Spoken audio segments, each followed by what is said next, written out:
Hey everybody, happy Saturday. I'm William, and this is the Sci Fi Center live, coming to you from the Sci Fi Center, my open retail location in the middle of Las Vegas, Nevada, fueled by Fort Bedlam Coffee, which is right below the Sci Fi Center. If you guys ever come into Vegas and you find me, you found them. Happy Saturday. Congratulations on making it to the weekend and into spring. For us, those of us who live in the middle of a desert, we know what comes next, and it has to do with triple digits. Also, happy 6th anniversary to Batman vs. Superman, released on March 25th, 6 years ago today. It's interesting that this movie comes out, and the treatment that BVS got on its way to being released and before it was even finished was kind of brutal. And it reminds me of another movie that's being kind of brutal, and it hasn't been released. And we'll talk about that later on. And that is Morbius and the reviews coming out for that. The reviews are up and down. And once again, everything I've heard about it may or may not be true. But the problem is that this trend over the last maybe 8 years of annihilating movies before they were even released by a small percentage of people's opinions that, like I said, don't represent the majority of it. So we'll get into that. We'll also be talking about the latest episode of Picard. I know it's got some pushback from some people, some of my Star Trek geeks. I loved it. I love the use of a certain character. If you haven't seen it yet, we'll be going into spoilers. Also, I watched Halo. I am not a Halo fan as far as the gaming goes. I said I'm not a gamer. I enjoyed the show. It checked off all the lists for me. It had all the violence I needed and brutal violence for a Paramount Plus show. So I was quite happy. Like I said, I don't play the game. I know there were some people with some issues as far as a certain individual, Spartan 117, taking off his helmet, and I guess in the games that is sacrilege. However, as somebody who does not play the game, I saw it as part of the story that was necessary. I don't think it would have been possible, like the Mandalorian, for him to keep the helmet on the entire time, simply because there is no logical reason other than the one he gave about his diagnostics for him to keep that helmet on. Whereas in the Mandalorian, that is part of the religion of that particular sect of Mandalorians. So apples and oranges. But like I said, I enjoyed Halo. I'm looking for the next. I know there's some people out there that have seen the first 2 episodes. I enjoyed the first one. So I am going to go ahead and see who's in the chat. And hey, Mr. Wayne, the wait is over. I'm here. And we're here later because it was really hard doing a show at 5 o'clock. At 5 o'clock is like the height of drive time. And where I'm at in Las Vegas, was the height of my traffic. It's still going to be touch and go because we'll still have customers coming through the store. And if they want to be put on camera, we'll wave hi to them. But we moved the show to 6:30 so that it will be what should have been less traffic, but that hasn't turned out today. I was late because we were dealing with customers. So hi, Aaron. How you doing? TWMK, how you doing? Center of the Pantheon. Hey, don't know about that, but I do what I can. Arkham Gaming, hi, how you doing? Eric Patterson, how you doing on? My favorite Australian in the whole world. Well, he's one of them. The ones that I know. How you doing, Azteca? Burnt your hand on. Ooh, I hope it's only first degree because those can stick with you for life. Let's see who else is here. Hey, what's going on, Antonio? So let me go ahead and let in one of my fellow nerds. Bit of a troublemaker lately, but here he goes. Here's RJ. What troublemaker? Boy, I say over the Nova thing still. I just brought it up, man. I didn't say I believed it. I mean, just an interesting point to think about. It was hilarious, though. Like I said, it's true though. Deep down inside, that's what's going to happen. And it's true. What we're talking about, in case you guys hadn't caught up, RJ's stream yesterday, it was about the Nova Corps movie being announced and how there will be inevitable comparisons to the Green Lantern, and that the fact that Nova Corps would hit the screen before Green Lantern would be a failure on the part of Warner Brothers. My opinion is if you've listened to this, any of the previous 4 episodes of the show, or listen to my voice anywhere in this universe, I have issues with certain aspects of Warner Brothers, especially the current regime. And there's a lot to knock them on. but getting beat to the screen by quarter comic champion Nova, that's just not one of those reasons. Hey, listen though, nobody thought anything in Guardians of the Galaxy. Now they're household names, so it could happen to Nova too.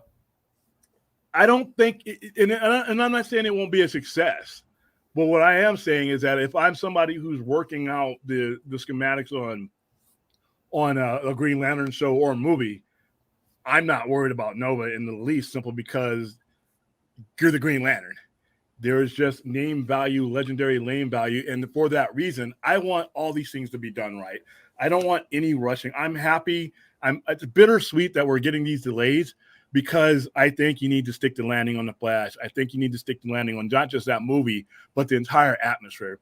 It's not just about one movie now. It's about an entire atmosphere that you want people, like I said, if you're the marketing guy at Warner Brothers, you want people feeling the same way when they stepped out of Spider-Man No Way Home and started thinking about Doctor Strange and the Multiverse of Madness and any of these other things that are going on.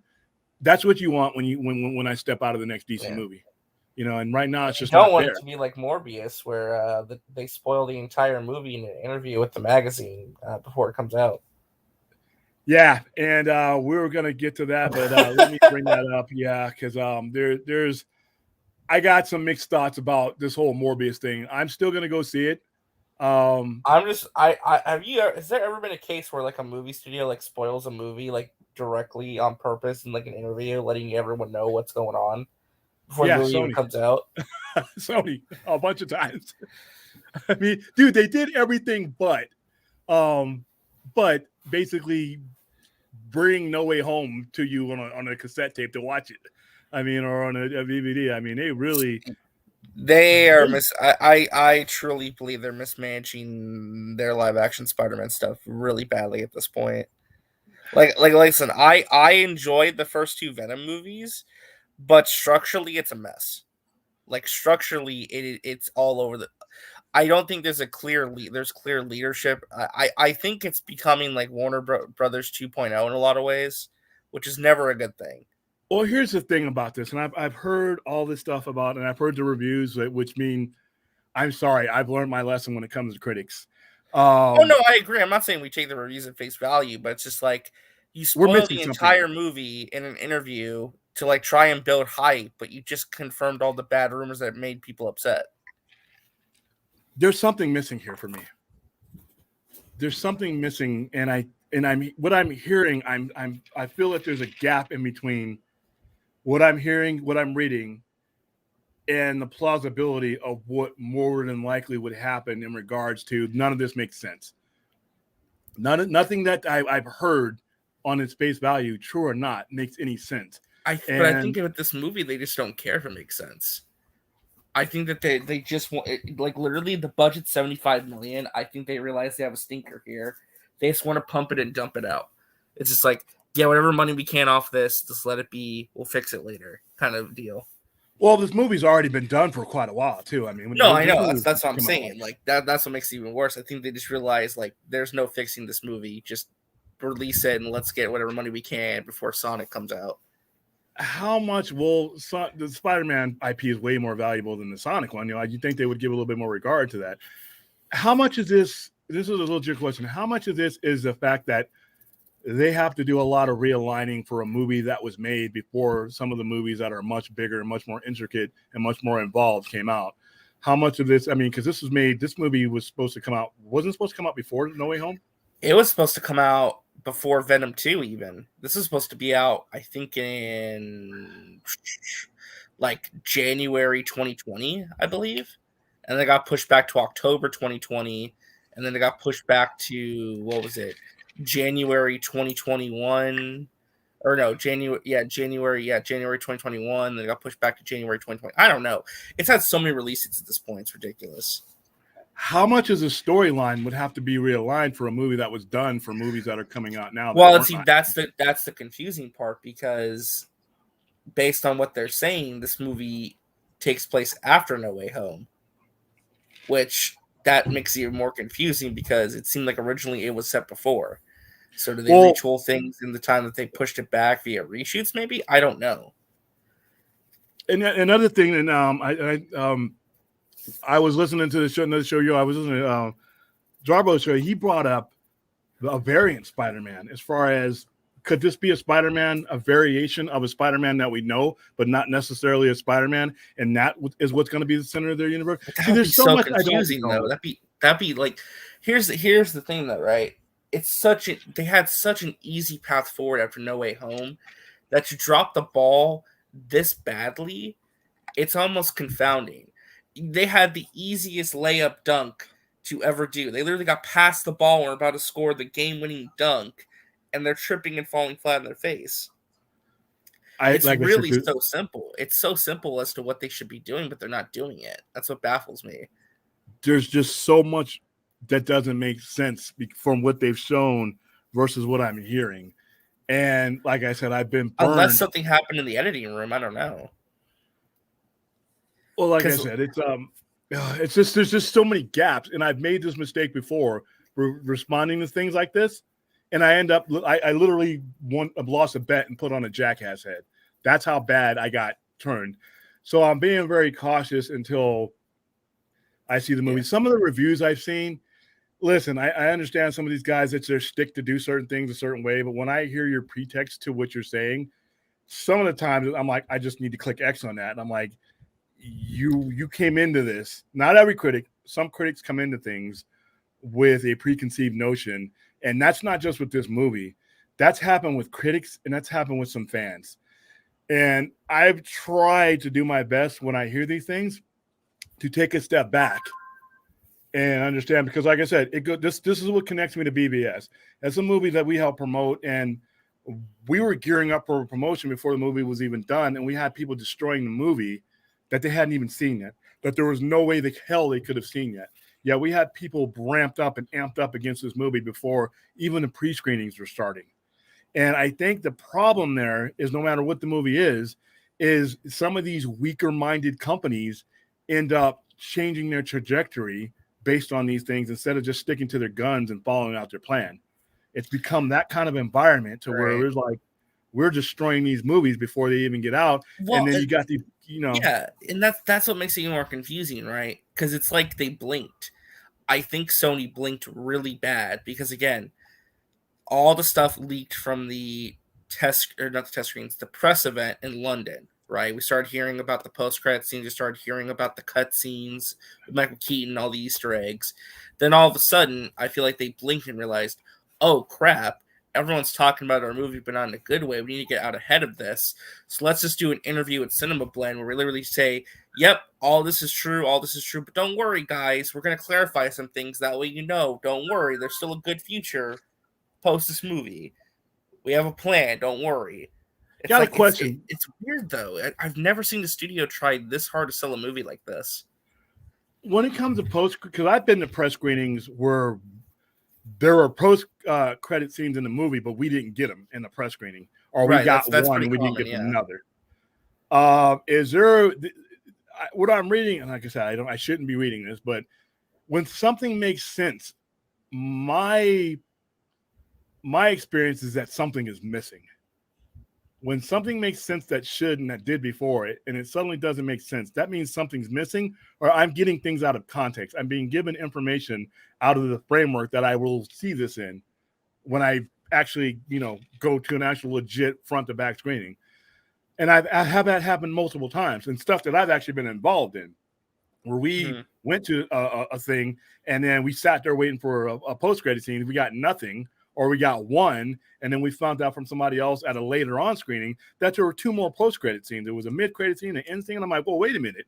I held my pee so that I could see these things, and it's just that they decided that they weren't going to show them at that particular juncture. I'm not saying that this is the case, but there's just something missing here that doesn't make any sense, even for the dumbest of us. You know what I mean? It just seems like there's a gap in here that I'm missing, that has not been laid out for us. So I'm going to wait. I mean, this very well could be a dumpster fire, but I've made the mistake so many times before, and it seems like the same names. I'm seeing some of the same names and the same familiar voices lead me down that path on my leash into the wrong tree. So I'm going to wait. So yeah, I mean, like I said, I don't want this movie to suck. I want it to be good. Like I don't want this to be like a failure in any way. I mean, I want it to be a good movie. It's just again, it's never two things, right? It's never a good sign when your review embargo lifts hours before your movie opens worldwide.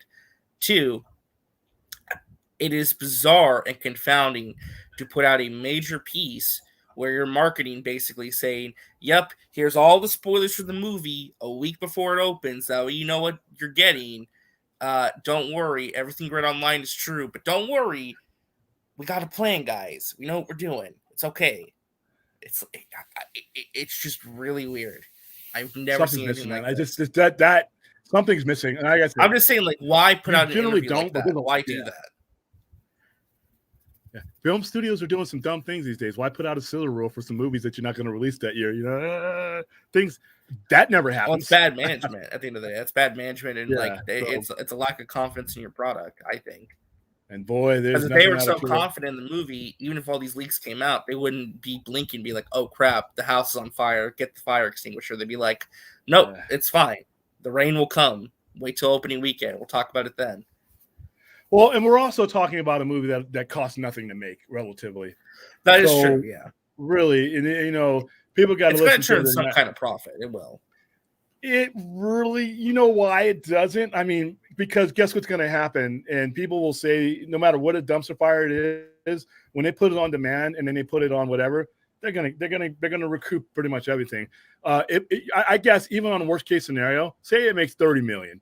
That's half of its production, but they really haven't spent a lot of money on this movie advertising wise. You've seen a couple trailers, and then there's really been no promo. We didn't get crap for promo for this movie.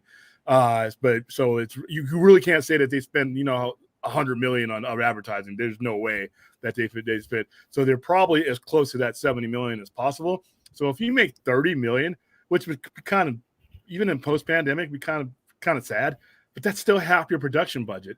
And then you sell it. You already have a deal in place to sell it on demand. So that's another 20. So you're pretty much going to break even. So yeah, maybe it is a throwaway movie. I would hate for an Academy Award winner in Jared Leto, who has yet to this day, knock on wood, let me down. Every movie I've ever laid eyes on Jared Leto, including House of Gucci, where he was annoying, but he was great. He's met the standard for me. So I would hate for a comic book geek like me for the first bad Jared Leto movie to be this one. That would be heartbreaking. But like I said, I also know the season in which I navigate, and sometimes I hate to say it, there's just a trend agenda where people like to seem cool and say stuff about things. And I've caught some people and be like, wait a minute, the movie's not even out yet, man. And even Wonder Woman 84, before it was, I heard people doing the same thing about that. Now, that ended up being a disaster, but there was a lot more to Wonder Woman, that whole thing that, leading to that, besides a couple of leaks here and there. If you have a bad premise, you can tell that that's going to be, something silly. And then when you saw it on Christmas Day, it's like, oh, okay, great. But you know what? People still enjoyed that movie. I think the irony, too, what makes it even funnier is this movie's releasing on April Fool's Day. So I guess Sony played the biggest prank on us. Wouldn't it be hilarious if all this is true, but like I said, they're missing so much stuff that they are not releasing in pre-screenings, and that you get, and because of what happened last time with the leaks and all that, and that you get. Isn't it like a dangerous game to play though? If if the press gets like pretty much a different movie, because wouldn't that be like, well, we purposely kind of gave them a different movie. We got bad reviews, but we don't care. Like that's kind of just a weird tactic. We could say, due to what happened last time, we decided we want to keep the spoilers under wrap. And what's the biggest source of spoilers? Pre-screening and press screening. So they made an integrity decision that they want. I'm not saying this is what they did, but if you want to really wow some people, and if this was a $200 million budget movie, I would say no risk. Don't even mess around. $70 million movie? You're gonna make as much off of word of mouth if there's something missing and they add whatever it is, and we're just, oh my God, I didn't see that coming, right? And the word of mouth, because I'm going to go see it. I'm going to be doing that out of a theater, saying, hey, there's some mediocre stuff, and yeah, what they said was somewhat true, but boy, sit your ass in the seat and stay there, type of deal. That kind of stuff will be, for a low budget. I hate to say low budget, $70 million, but that's comparably low budget. So they can really kind of take the risk with Morbius that they couldn't take with Spider-Man or a Batman where you're spending 185 to 200 million and you better make 4 just to break even. This movie only needs to breach overall 150 million to put money in people's pockets, and then it gets sold, it gets hoarded out to whoever, and then it ends up on Disney Plus for another deal. So they basically already sold this movie twice. They already have it on demand. I'll say this though, real quick though. Like, let's say all of this is true, right? And the marketing is not reflective of the movie in terms of all the cut scenes. Everything's like not exactly in the movie, and the general audience doesn't like the movie, right? It gets negative reception. Doesn't that kind of like dilute the Sony Spider-Man universe brand though? Because again, why would the audience trust, let's say, Kraven the Hunter or Madam Web when that comes out with the marketing? Because they're going to be like, well, you burned me before Morbius because you promised me all these things in the trailers I didn't end up getting. If you do not deliver, yeah. But if you deliver on a bad movie in any situation, you run that risk no matter what. But with this one, you don't want to burn your trust when you're a brand new cinematic universe. You never want to burn trust with the audience. If the surprise is negative and we don't get anything, and this movie is butchered to the point where none of the trailers made sense, yeah. But if it goes the other way and they just decided, you know what, we're going to surprise you and we're going to let this go viral and we're going to let you guys make the second half of the 70 million rather than the critics who are going to leak it. It's not in their. It was in their best interest to leak stuff in No Way Home and all that other stuff. But here, there's with a Morbius, a $70 million movie it's all them. I don't think financially they're not going to lose any money on this movie. The deals are in place right now. Credibility wise, it all depends on how it happens. But like I said, nothing makes sense. And every time I say this, when nothing makes sense that should make sense and made sense just previous, that means something's missing. Yeah. These guys, I guess that's more so my concern. My concern is like the loss of credibility for Sony that impacts their future projects. I would have to see the movie first. I understand what you're asking. I would have to see the movie first to see if that is really the case. And then B, I have to see how audience responded. There's been movies that have come out that have been bad as part of this franchise, and then they released another part of the sequel, and people have rebounded. It all depends on the atmosphere that these movies are released in too. I mean, if this movie just doesn't do well at all, and the Sonyverse, guess what you do in your next movie? Because they're not going to just stop making Sonyverse movies. Then you just finally, what I think they should do already is determine who our Spider-Man is. Whoever it is, determine who they are, who is at the heart of this amalgamated universe, and where this universe is. Determine that. I think you'll be okay once you see that Spider-Man. Well, who should it be, though? That's the question, because I have my preference. I know everyone wants it to be Andrew Garfield, but that's the one that makes the most sense.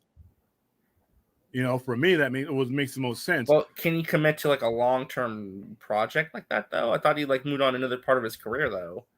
He did, but acting job. Plus, they burned him so badly the first time too. Yeah, but we're in different times. Just 3 or 4 years ago, the way things were in between 2012 and 2016, we might as well have left on a rocket ship and landed on a different planet. Because guess what? The Batman, if that was released in 2016, it would have had the same issues as BBS. First of all, it would have been butchered. It wouldn't have been 3 hours. The tone would have been changed. It would have never. So we're in a different world now as far as where Andrew Garfield is, just the way our audiences view these things now, because these views are a lot more positive. I would like it to be Andrew Garfield, or if you're going to bring in the Miles Morales idea, that's a little bit way down the line. The problem with bringing in Tom Holland is that once you bring Tom Holland in, at some point you may lose control of your narrative story with your character, depending on what Marvel wants to do and what Kevin Feige wants to do. I think they're comfortable just letting Tom Holland be in the MCU and maybe just do that's why I said they had such an easy layup dunk after No Way Home, because they literally had the answer to all their problems, and it's like they're not taking the logical solution to build out their own corner. As far as we know, I just feel like there's something I'm not. I hope so. But based on what the director said, I'm like, remember what else he said though? Remember, he said this universe has a Spider-Man, which But who is it? That's what I mean. So it's I'm not going to say it's frustrating because I'm not going to lose any sleep over it. But it's like a mystery where it's like the show Friends. But how much longer can you build a universe of villains without knowing who their Spider-Man is? And that's where what are we building towards? That's the question. Yeah. Like, what are we building towards? I'm going to make a wild guess. I'm going to go off on the range. I'm just going to go completely, just make a prediction based on nothing but my gut feeling that the missing piece of this Morbius thing, that by it being missing makes everything make no sense, is that conclusion. I think we're going to find out who our Spider-Man is in this movie. I hope so. Just a long shot guess, because that is the one thing that would make everything make sense. And that would be the one thing as a company, I would want to wait until the actual real fans, the ones that are not, the pressers and all that, the actual people that are going to drive this movie, no matter where it's at, whether it'll be on demand in the theater, merchandising. If you had if one of the post-credit scenes was actually, instead of let's say Vulture, for example, instead of that being the big hook for this movie, if the big post-credit scene was following No Way Home, here comes Andrew Garfield, we confirm it's all in the same universe, that would be huge. That would skyrocket the box office. You would just want to watch that. And that would be something I would not want out there yet. I would not. I might want it out there for if I put my ass on $200 million in this movie personally, because I'm like, dude, I got it. This has to be a no win. But for this movie, I think they got some. I think they got some leeway, even with reviews, because there are some fans that are just going to go see this movie. They don't care about. There's nothing else really coming out unless you want to go see the Batman again, and people are going to want to watch something before Sonic comes out. Because I have to say, I think Sonic is going to steamroll this movie personally. And I think that Sonic has which isn't a bad thing. I still think Morbius will make money. I'm just saying I think Sonic is going to obliterate this in the second weekend. So Sonic has a general audience. Even I don't play. I mean, Sonic came out when I was a kid, Sega and all that. Sonic has a big, rich history. Morbius has been around a long time, but he's still a nobody. He's a new character. Yeah, he's a derivative character, and that's always the risk that I'm not a big fan of derivative characters without the main guy. So to me, logic dictates we're about to get that main guy. So you heard it here first. I have no insider. It's just a gut feeling I have that we had a complete puzzle, and something has been disjointed in that puzzle to add something else. And the something else, everything makes sense to me, is that it would be the main thing we've been building up, even if it's just a post-credit scene. If you see the blue sky thing open up again, and it's Andrew Garfield coming out of it, because he's been displaced, or the universe has come back together, and he's now a part of that. Because remember, Venom is in this universe, according to that. So we don't even know what parts of this universe they're using. We made that maybe one of the things we find out in a post-credit scene. Like I said, I'm based on nothing. This is just me talking. But to me, if that were the case, once again, nobody's going to give a rat's ass how good or bad the movie was. Just like Venom 2, they tore the meat off the ribs of Let There Be Carnage just to get to that post-credit scene. Well, right. I didn't agree with them doing that, but that's what they do. Because Sony, which was even funnier because we ripped all the way to get to that post-credit scene where he gets transported to the MCU, only for him to be in there for 2 minutes before getting kicked out again. Yeah, and remember how we were talking about that didn't make sense? Somehow, somewhere, all of this is going to make sense. So where we're going to have wait a minute moment. So I'm willing to wait. The clock's ticking though, man. The clock is ticking. They gotta get to that moment, because eventually the audience will get frustrated, being like, what's the point of all this? Yeah, and like I said, I think next week it's already April. Wow. So next Friday is a big it's make or break. A big moment for them to come together with this.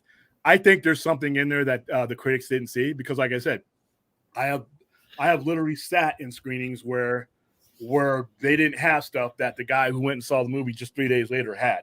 And they did that for a reason, because they didn't want us running our mouths. And, when they take my cell phone and they take my tablet and they take all these things and, they're aiming this little light at me in the movie theater, making sure that I don't have anything on, the little infrared devices. During the Batman, they did that. And that was so irritating. I'm like, I'm not pirating anything. And then somebody next to me. You guys during the Batman? Yeah, there's somebody next to me checking their phone. And so when you have these little devices, it gives you the little glowing in the general area. So where I was sitting, she kept coming up to me and she's like, I need you to put away your phone. My phone's in my back pocket. It's off. I don't, what are you doing?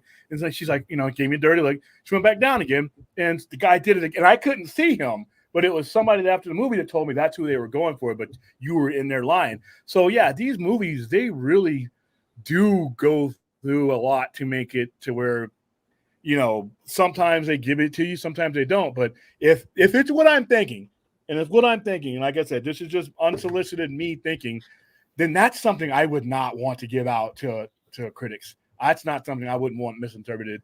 The Venom thing was one thing, but this is much bigger. If it ends up being a Spider-Man or a variant Spider-Man or a Garfield Spider-Man or some type of Spider-Man at the end of this, that is way more valuable than the Venom scene, him flashing in and out, or the Venom piece and all that.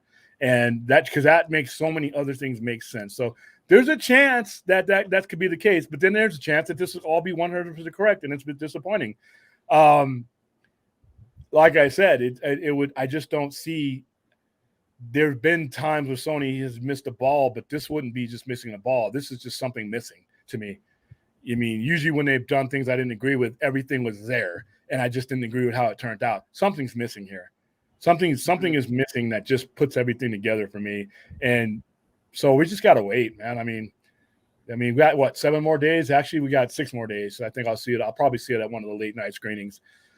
Just, so I can, if I don't host our own screening here, I'm not sure. I'm going to either host our own screening for this one, or we're going to host a screening for Doctor Strange Multiverse. So I'm probably going to do it for Multiverse of Madness. Yeah, it's kind of a bigger movie, to be honest. It's a bigger movie, and there's going to be more people that want to dress up as Doctor Strange and want to dress up as Morbius the Vampire. If I do Morbius, there's just going to be people dressed up as Count Chocula or something. I'm just not down for that type of humor. But so yeah, it was Morbius. Like I said, Jared Leto hasn't let me down yet. Would this be the first time? You let me down already. For what movie did he let you down on? Suicide Squad. I know. All right, so I know. Jury's It wasn't all of his scenes. I know, but I'm just gonna be frank. I've never been a fan of his Joker. His best scene was in the Snyder Cut. I prefer him under Zack's direction. The whole, and this is why everybody that says I need the air cut, I'm like, no, I have no use for the air cut until I get Justice League 2. Because the whole point of bringing Joker into the Suicide Squad and Harley Quinn was to set him up for that scene that you see in the Snyder Cut. So absent the continuation of the Nightmare Saga, I don't need a air cut yet. Now, when you announce the 2, then give me the air cut, because now you're giving me the background of a very important character that's in there. So big, huge difference. But I like in the Joker that I saw in the Snyder Cut, I need more of. I'm sorry, I don't care how you give it to me. Sock puppet, claymation. I don't care. Coloring book, and I have to color it, and you just tell me the story. I need to see how that Joker and that Harley Quinn and that whole situation. I need to see that play out. I need to see that. I don't need a Man of Steel solo movie. I don't need a Batfleck movie. If I get those, that's bonus. Those are bonus prizes in the cereal box. What I need, though, and what they need for credibility, is a resolution of that story arc. They resolved that story arc. I think they are better for a company. It is a great story that they were leading towards to, and I think they would make a lot of people happy and a lot of brand new people happy with the Batman heading to streaming. And guess what? You're not just going to watch the Batman. You're going to watch all that other stuff that's on the screen. As soon as you click on the Batman, that algorithm is giving you everything with the DC logo on it after you're done. Oh, done watching the Batman? Here's this. And if you tie all these things together on that streaming service, then guess what? If I came in just to see the Batman or something else, and then I'm going to a couple of months, I'm gonna binge watch some stuff and go away. Guess what? You just opened me up to a whole bunch of things. I who have no use for DC animation have watched DC animation because of HBO Max, because I watched the Snyder Cut, because I watch all the other DC products over again. Once I binge that, guess what's next? All right. Now, some of it is not really good. Some of the animation is not my style, but I was so hungry for DC storytelling and motion that I watched it. So yeah, this going back to, like I said, with BVS, it's like, and the Batman, which is, like I said, which is the most hilarious thing about this is this movie that just got released just would not have happened under the 2016 circumstances. It just wouldn't happen. And if BVS had been released today without any of the hindrances, who knows what that movie could have done. It's just weird to see these two movies in this parallel existence. And you know what? It's just, we can't time travel. So it is what it is. Did you watch Halo? No. You didn't watch Halo? No, not yet. No, I haven't watched it yet. I guess it had a couple. I liked it. Oh, you like that? Okay. Let's look at this. I saw a clip from like the opening 5 minutes, and the visual effects didn't look great. Gotta be honest. But I'm not gonna write off the show. I'm just I was like, oh, okay. Brian, you pussy. No, I'm just kidding. I think you meant to put Z's there instead of dollar signs. So, yeah. Or maybe he's making money. I need to go to work. Oh, money. No, that's money. Okay. I took a Benadryl. I'm going to bed. I need to go to work tomorrow. Real bad money, and I have to say goodbye. All right. Well, you were supposed to be my Star Trek co-pilot, but I guess I can talk to Trek without you. All right. Have a good day at work tomorrow, and hope you didn't take too many Benadryls because you won't be able to get back up. So that is very true, actually. Yes. Any more than 2, you're blitzed. So I loved it. I thought it was fun. It opens up very brutal. Some of the special effects are kind of cheesy. Some of the cliche things is kind of cheesy. You know, the opening scene, they're sitting around a bar. It felt like a video game a little bit. I really kind of ended up liking it. And like I said, I'm not a fan of Halo. I don't play video games. I have an addictive personality, and I know that if I jump into these games, I am never going to jump out. I will lose my business. I will lose my job. I will gain 400 pounds. I will grow a beard down to my knees. Not necessarily, man. It's called I am addictive. I play to the completion, and even if I wasn't playing the video game, I would be thinking about when I used to play Magic the Gathering, and we used to hold tournaments here. I was addicted to Magic the Gathering. Even when I wasn't playing at a table with a deck with somebody else, I'd be at Walmart. I'd be at McDonald's, and I would be thinking about how do I use my red blue deck? What are my combinations? I'm constantly thinking about these scenarios in my head, and that's what it would be for games like this. But hold on, somebody bought this in. Peter Rabbit's Defender. We were just talking about this. Hey guys, I'm getting better when seeing your comments and super chats on there. I don't know how you guys that have been YouTubers do this because it's scrolling up and down and it's coming to me in different things. So, but I will get better. Too. Yeah, I will get better at this. So if I'm ignoring you, it's only because I'm a bonehead. All right, the only thing that will save Morbius is Andrew Garfield's Peter cameo announcement of the post-credit. That's exactly what I said. I don't know, saving it. I mean, because it could be a better movie than the critics said, but that would blow it away. If this happens right here, dude, it's not going to matter what happens in the movie. Because did it matter what happened in Let There Be Carnage, that they cut the meat off of the bone of that movie? Nobody was talking about Let There Be Carnage. Woody Harrelson's butchered performance and the messed up. Nobody was talking about that. What were they talking about? I mean, it was. Yeah, I know the post-credit scene. Yeah, I mean, the movie was. I didn't hate Let There Be. I liked the movie, but it was fun. It was dumb fun. It was fun. But once the movers of that post-credit scene came out, that's all they want to talk about. Yeah. Yeah, anybody talk about that movie. So if this happens right here, though, that would be cool because I think there's still an appeal for Andrew Garfield's Spider-Man. I think that the only thing that he benefited from is not just a bad sequel because a lot of franchises have bad sequels and they recover. The timing, it was just the timing of what was going on because if they had made no live action Spider-Man movie, if you correct me, has made less than $700 million. And we're talking about unadjusted dollars in some cases. Every Spider-Man live-action movie has at least made, and remember, some of these movies were made for they've much all at least made $500 million. Yeah. So, and we're talking about lower budgets too in some of these cases as far as adjusted goes. And then the one that wasn't a live action ended up winning an Academy Award for best animated feature and ends up being one of my favorite Spider-Man movie overall.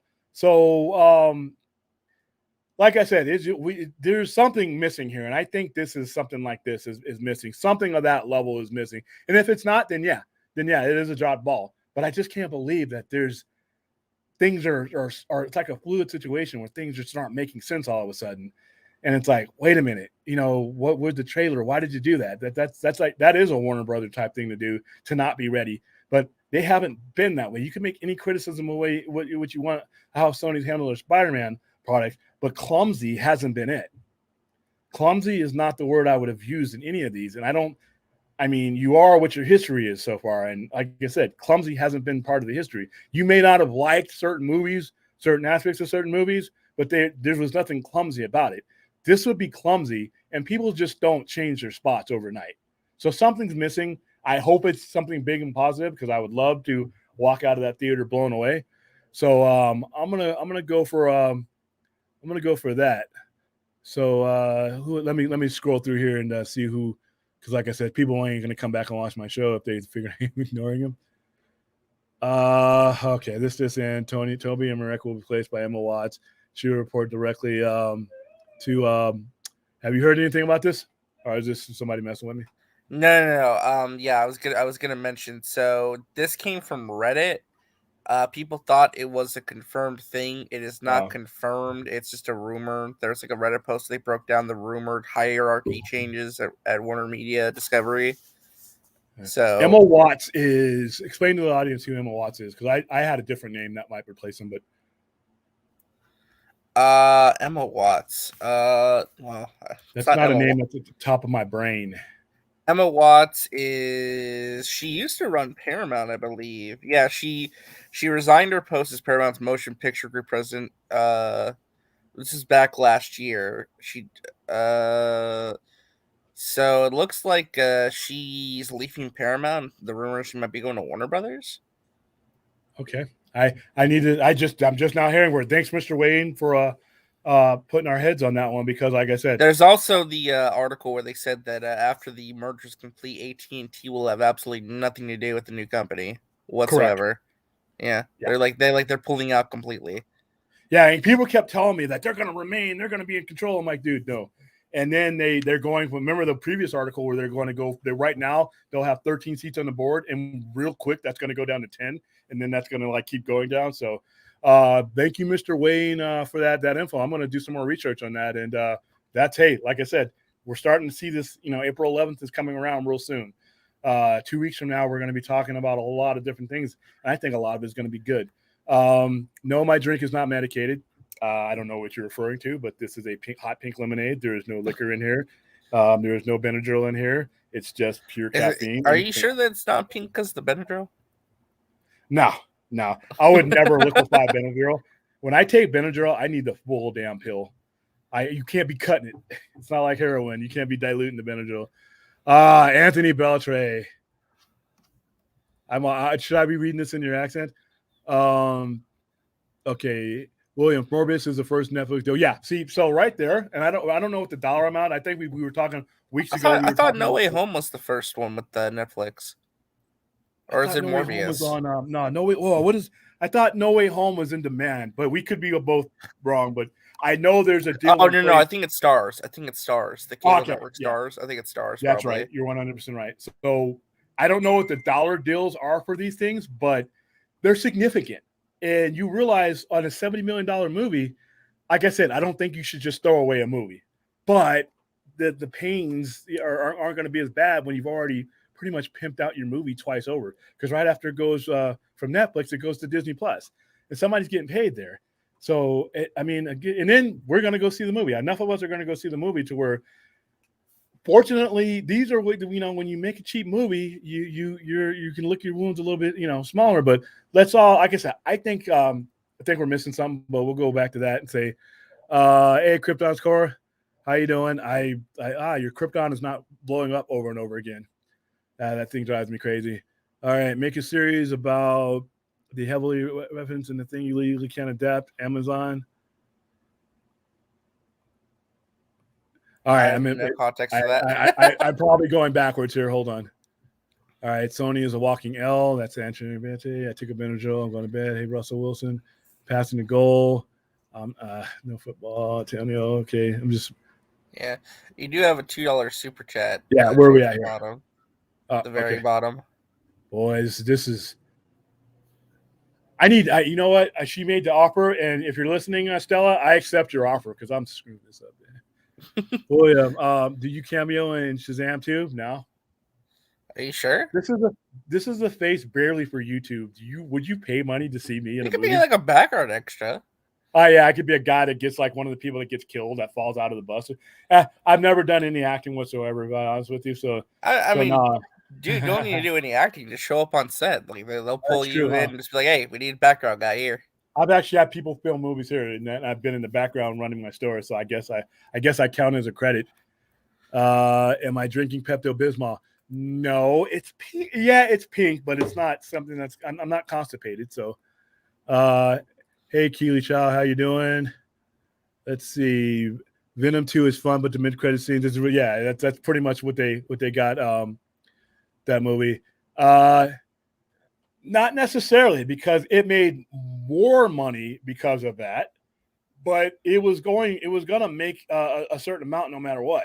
Those movies, like I was saying before, that was even released, was gonna make anywhere between 5 and 7. Now it was before the Delta variant, Omicron, and that hit. Remember that got hit right at the height.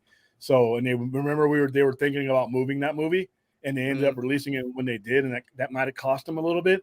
But nah, I mean, the first one, the credibility of the first Venom, no matter what, you can poke a lot of holes into it. A lot of people like that movie, and that movie did very well. So you were going to be in the range anyway, but that scene put them way over. You had people that were not going to go see Venom that saw Venom. So yeah, it it made money, but it was going to make money anyway, but it made more because of the Thompson, and that's fair. Hey H Barts, how you doing? William can't handle it. No, I can't. You're 100% right. And in my journey to not handle Fortnite, I would try very hard, and I would drive myself crazy. I would disappear. I would be one of those guys with the gaming chair, and then I'm forming my body into the gaming chair because I haven't moved there for so long, and I would get the gaming chair that moved around my house because I would be too lazy to get up and stop playing. I'm addictive, and it's no video games. It's one thing that I soar off. Comic books, I can read them, I can put them down, and remember, these games were out. A lot of these games were out before there was connectivity of the internet and the playing each other, networking. You remember back? You're not alive. You weren't alive then, but we had to play video games just with the video game. Now these games are all connected to the point where it's even worse because now you got companionship and you don't have to leave your house. I would die in my house. I would be on hoarders. My parents would come looking for me, and we haven't seen our son in weeks. Oh, And they kicked jeez. over the door, and I would be there because I would have eaten so much junk food because I don't want to get out and go shopping. And I'd have the controller in my hand, and I'd be out. You know, and that would be it. And then you'd see, hey, whatever happened to William? And then you'd see the before and after. What William looked like before Fortnite, or Halo, or Call of Duty, or Gears of War, and what he looks like afterwards. And it's not going to be cool. So, all right, Vulture, what's going on? Let's see, William. Love the GTA Grand Theft Auto. Yeah, like I said, that's another one that as soon as I started playing it, I would not be able to not get off of it. So yeah, no video games for William.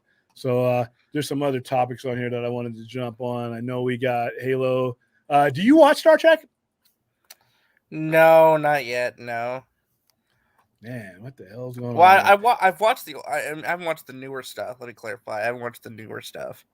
Oh man, got to jump on it, man. But one thing we all watched, and that's been the buzz since yesterday is this.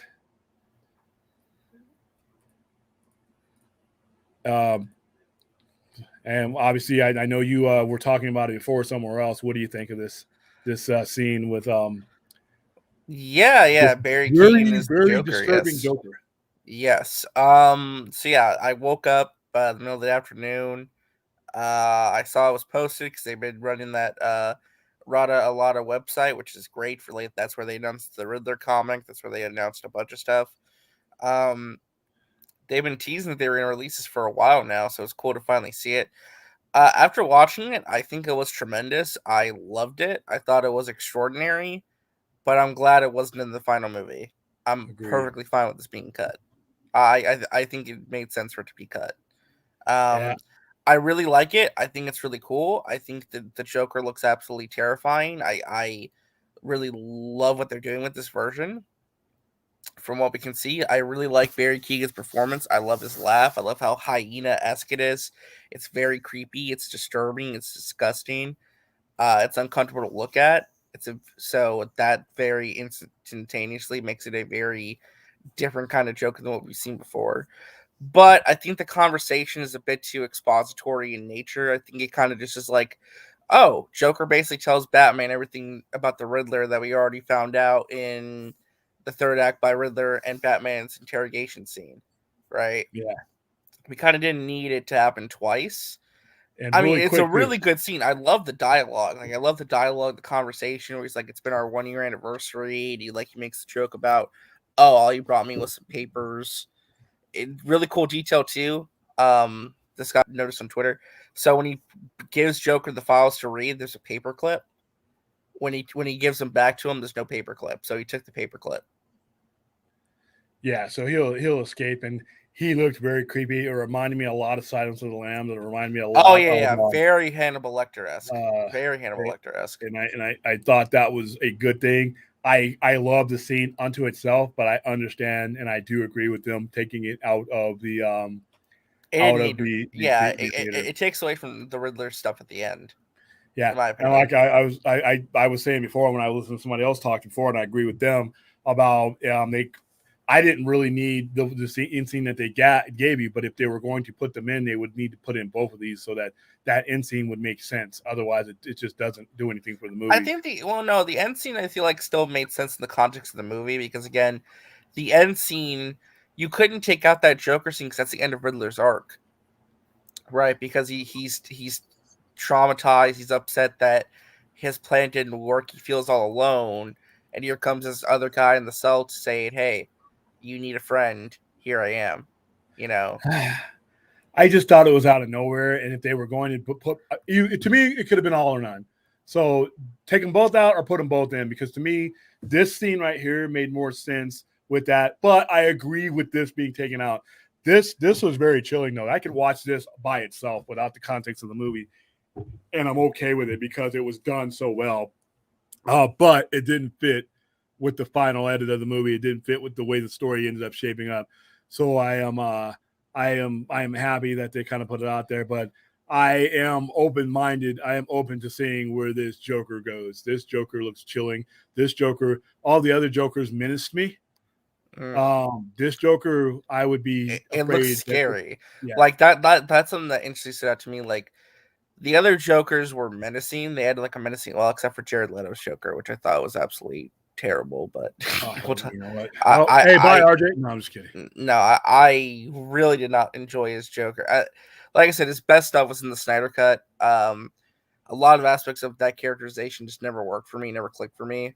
Um, this, however, this is truly terrifying. Like I said, he is so disgusting to look at. Like he, His mouth is his mouth, unsettling. and what I love about it is that he looks like somebody who could have fell into a vat of chemicals. Now I know they said that he had a birth defect that makes it to where he can't stop smiling, but I still think the way he looks, he got dropped into some chemicals. Like the way his hair is oddly growing because He has the scars in the back of his the head. I mean, scars everywhere. Yeah. it's chilling. All I don't right, think this is so the final design either, though. I feel like he's gonna get healed up because, like, it's only been a year since this chemical accident. He's probably plus I gonna need to heal up yeah. over the course of I think he's gonna like by the time we get him in probably like the third movie, he's gonna look a little more traditional Joker like maybe. But because again, he said that this is not technically the Joker; it's more like a John Doe. He hasn't adopted his Joker persona yet. He's close to it, but the villains are adopting these personas in response to Batman. So he's Yeah, about to be there, just not just yet. that's just another riddle. Hey, H bar, it's yeah, That did you watch the interview by the way? no, I haven't. I heard him say It's very sad. It's a what very is he? What was sad. he saying? Let me bring up basically he said that he was coughing up blood. He had a viral lung infection that caused like fluid to build up there. His wife Stephanie was concerned. They rushed him to the ER. I think he was basically near death.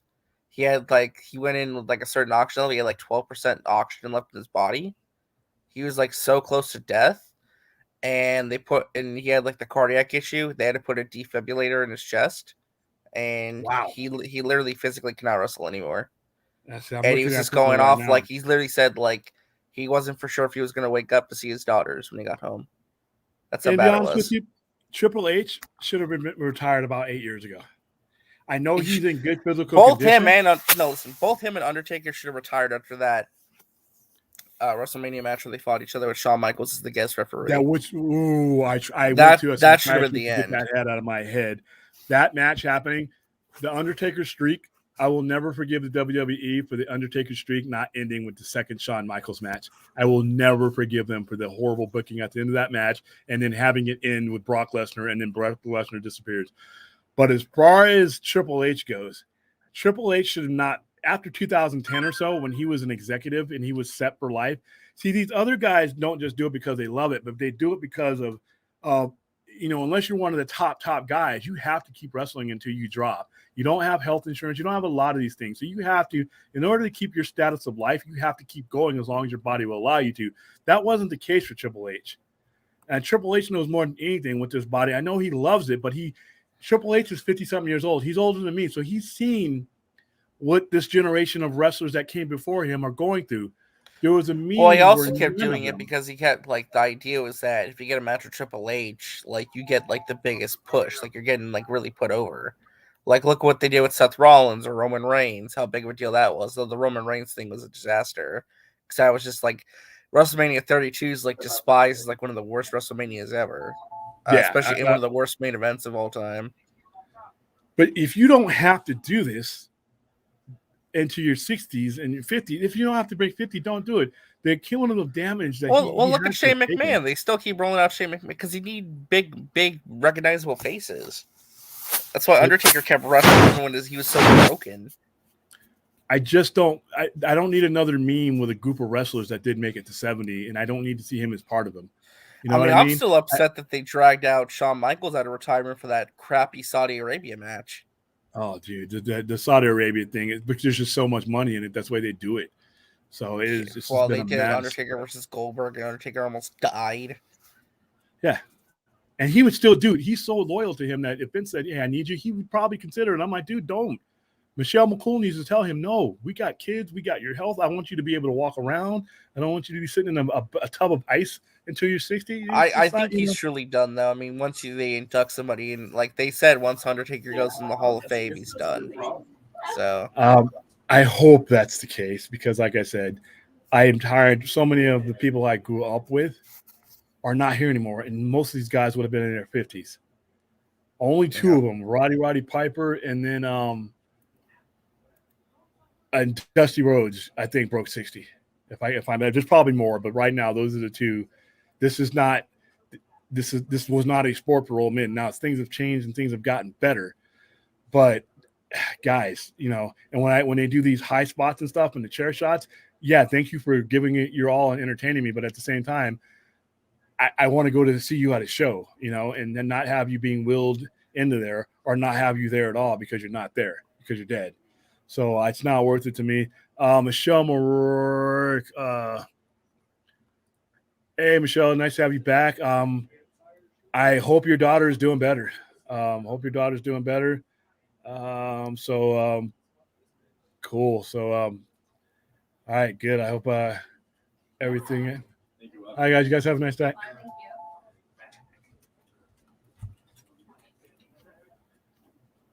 The joys of doing this show from a live retail location.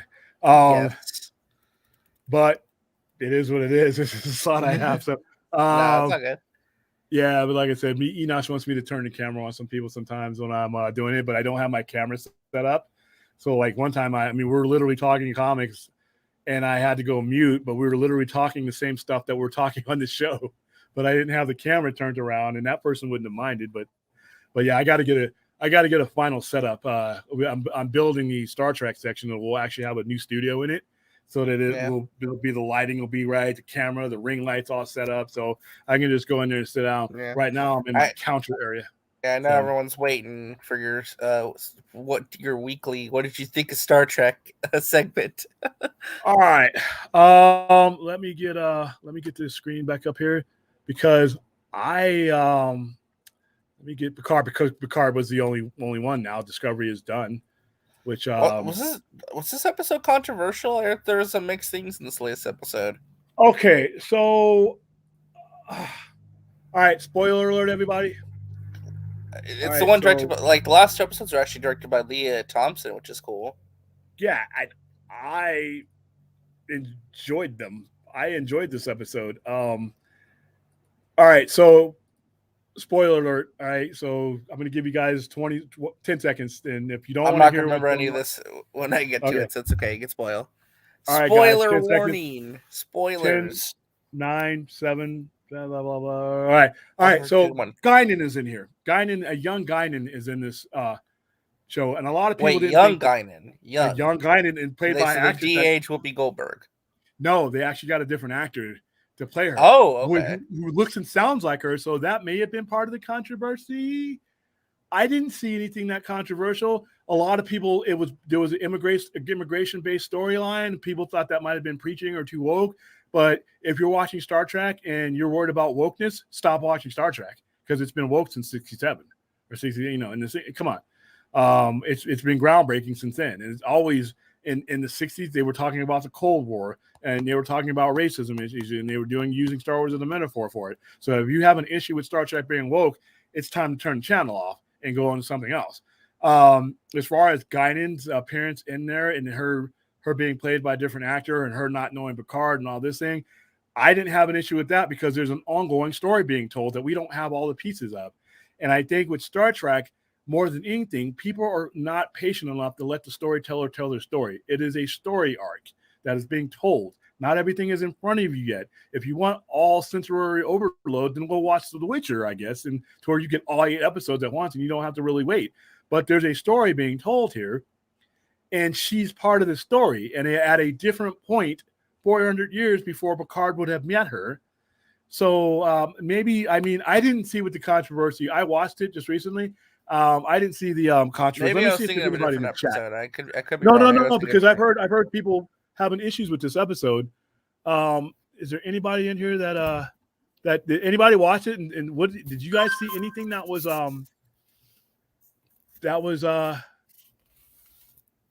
controversial? Anybody? I didn't. I mean, let's see. Nope, stop spamming. Nobody's spamming. Hey, I don't have any bots in my chat so far. I don't know. Yay! No, wait, don't jinx it. Now they come. Yeah. Okay, so I don't see anybody so far. Nobody in here had any issue with it, but I mean, if somebody wants to leave a comment after the show is over, I love this episode. I hate time travel when it comes to Star Trek, and this is a time travel story arc, and I'm still intrigued by it. The Q thing is confusing, but once again, it's not all in front of me yet. You know, you have to. I think the long form storytelling has been lost because we get everything up front in so many other ways. But this is long form storytelling, and I'm okay with not having everything there right now. I like the actor that played her. I thought she looked and talked like her. So hey, I mean, so I loved it. And like I said, Picard, you could tell he's starting to get up there. Now I know that why this is going to only be 3 episodes. I can't see him in 83 still be doing it. His cadence and his speaking is a little bit. He's 80. He's 81. So even though William Shatner is 9 years older and still looks like T.J. Hooker, William Shatner. But hey, I like everything about this. I like Rios, Captain Rios. But like I said, they told the immigrant story, and we're at the height of immigration reform and all this stuff that's going on. So every time people see something that happens in a political world that's happening around us right now, and they see it bleed out in TV, they think it's people are being PC or a social justice warrior. And I'm like, whenever I hear the term social justice warrior or woke, it's almost, not entirely, but almost always people that will never be affected by the things that people are being woke about or are seeking social justice for. Mhm. It's always usually coming from people who will never see that story from the point of view of someone else, an immigrant maybe, or someone with a different gender. I mean, they don't realize that those people who are living those things can't turn the channel on their lives and their atmospheres and what they're going through. So when I hear the term woke in SJW, I find those terms offensive if they're not used in the perfect context. Can things go too far? Yeah, but Star Trek has never been guilty. If they've been guilty of it, they've been guilty of it since day one, since September 8th of I think 67. So I might be blowing out right now, but it's not new for Star Trek. All right, Save the Worlds was a big thing in the 80s, but you know what? Star Trek 4 was a hit because of it. People care about these issues, and just because a certain segment of society doesn't, that doesn't mean that these are they're going off on the deep end. And I think Star Trek and Picard lately has been criticized for that, and I don't think it's just. So that's just me. And I get old Trek fans that make that comment. I'm like, old Trek, listen, when the first interracial kiss on TV, was it too woke then? No, we called it groundbreaking then. Now we call it woke because we don't have any cultural sense. So that's me. Let's see. Anybody talking about anything? We had one person comment up a card saying, "I have not watched it yet." Yeah, I saw that. So I'm like, I don't. Sorry, I just screwed it up for you. I hope you hit the mute button. Oh no! I think it's okay. Yeah. So yeah, that's a lot of what I think I had. I think there wasn't the biggest news week as far as it's there's a couple big things, but it's mostly Joker and Morbius. I think next week will be big because Morbius will be out of Moon Knight on Wednesday. Oh, that's right. We got Moon Knight coming up. I'm actually looking forward to that. And then we have in the month we have Strange New Worlds is hitting Free Comic Book Day. Man, I actually hired Doctor Strange, Multiverse of Madness. I think we'll rent the theater out for that one. We have Star Wars Day. I've hired a group of professional lightsaber duelists that we're going to open up our Star Wars section with them, and we're going to be showing Empire Strikes Back downstairs at Fort Bedlam. So we're going to have them start, and you've been to my store, you've seen it's on a double deck, right? Yeah, so they're going to start the lightsaber fight upstairs, and it's going to go throughout the entire plaza, and then it's going to lead downstairs into the opening credits of Empire Strikes Back. Oh, so nice. Yeah, so it's gonna. If you look at my YouTube channel, you'll see that we did the one that we did a couple of years ago where they were fighting in our courtyard. Let me put that on there in the link for people who. And I got to get on top of my own. I mean, I'm doing stuff for the lounge, but I forgot that I have my own channel that I need to be pimping because I'm going to start doing a lot more crazy and goofy stuff on there. 5-minute things. I mean, this live streaming, doing stuff like this. We're not going to be doing this on my own channel. What I'll be doing is 5-minute stuff here, 10-minute stuff here, reviews, breaking down things really, really quick hit content that you can watch on your lunch break or on your pee break and be like, wow, that's cool. We'll keep the long form stuff for the stuff that we do on Poindexter Lounge because it's more suited for it. And his audience is more suited. I mean, I don't think you guys on Poindexter's Lounge crowd is going to care about my 5-minute review of Superman, Son of Kal, or the new Carnage comic book. So we're going to be doing comic book reviews, real quick ones, TV show reviews, real quick, out of the theater reviews, because we got a lot of those coming up, and like why certain things are like. I got one that's like, why is Blade Runner so important to modern day society? A lot of the movies that we see today. So it's going to be like stuff like that, 5-10 minute stuff. And I'll live stream sometimes when we're about to go see a movie. Like we'll live stream from Doctor Strange and the Multiverse if we rent the theater. We'll live stream right out of the theater reaction for Morbius. Probably leading into another show simply because depending on what goes on with Morbius, there may or may not be a lot to talk about. And then Multiverse of Madness or Multiverse of Cameos.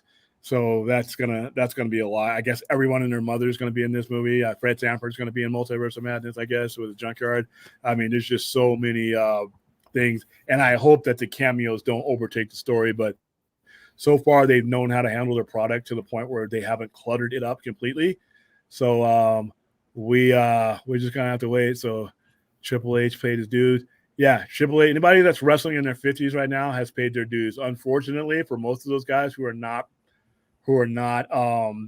Triple H and they're at the top of the chain, for every Triple H, there's a guy that we can't remember, guy that's out there wrestling in indies and wrestling who may get a cup of coffee in the WWE or Impact or maybe New Japan, but his career has not gone such that he can pretty much kind of retire and, be a John Cena and go make movies. Guys like John Cena don't have to beat themselves up anymore because they've made it to the point where they no longer have to do that.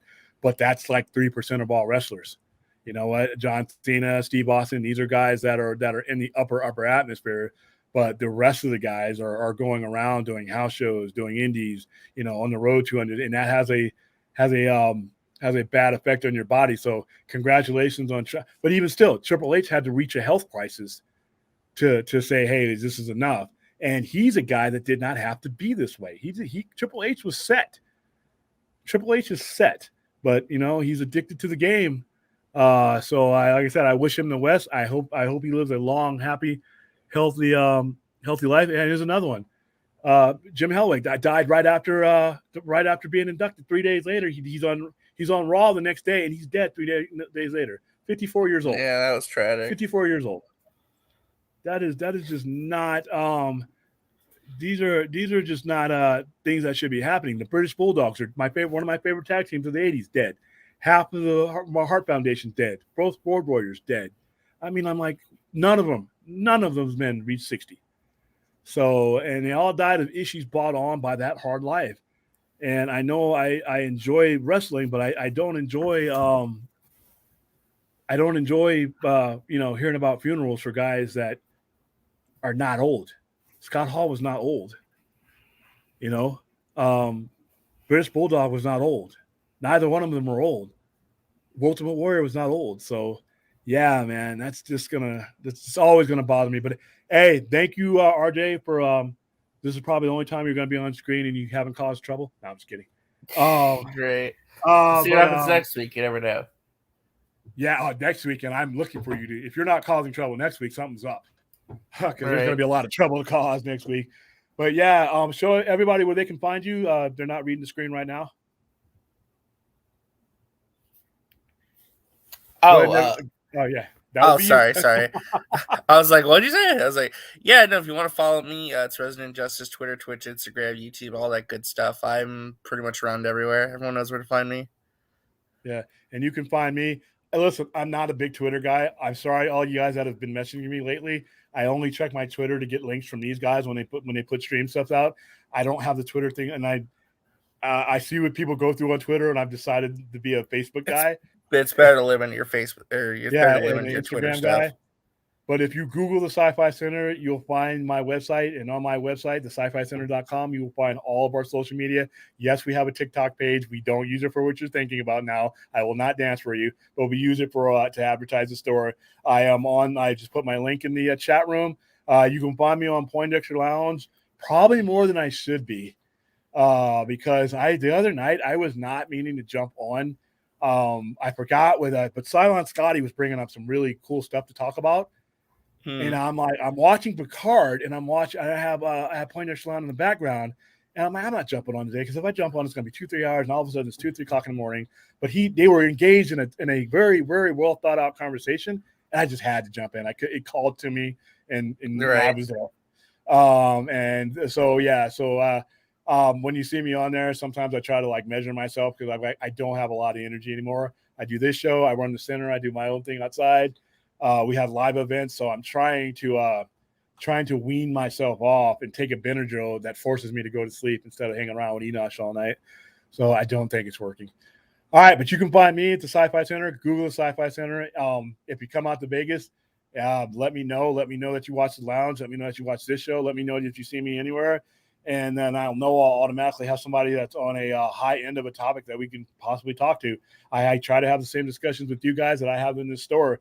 And I hope it's working out. I hope you are getting the same feeling as if you were right here in the middle of the Sci-Fi Center on a Friday afternoon. So thank you, RJ. Thank you, everybody, for coming. And that is the 5th episode of the Sci-Fi Center Live. Bye, guys.